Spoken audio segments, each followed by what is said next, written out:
Hello everyone, welcome back to the channel. আশা করি সকলে ভালোই আছো। ফার্স্ট পার্টে তোমাদের দেখিয়েছিলাম রাধা মাধবের মন্দির।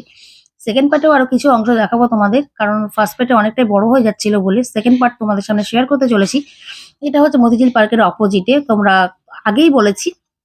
এরপর আমরা বসে গেছি ভোগ খেতে। ৮০ টাকা করে টোকন, নিরামিষ খাবার দাবার ভীষণ ভালো। তারপরে কিছুক্ষণ পর মানে ৩:৩০-র পর রাধা মাধবের মন্দিরটা খুলেছে। সেই ফাঁকে আমি একটু ভিডিও ক্লিপস করে নিয়েছি আর কয়েকটা ছবিও তুলে নিয়েছি।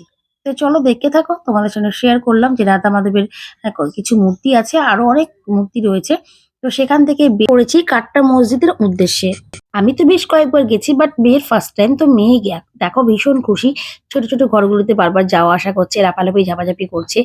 আর এখানে একটা ময়দান টাইপের আছে, শুনেছি এর তলে কার একটা কবর রয়েছে। তো এইভাবেই কাটালাম 1 জানুয়ারি। তোমাদের কেমন কেটেছে অবশ্যই কমেন্টে জানিও। আর নেক্সট ভিডিও পেতে আমার চ্যানেলটিকে সাবস্ক্রাইব করে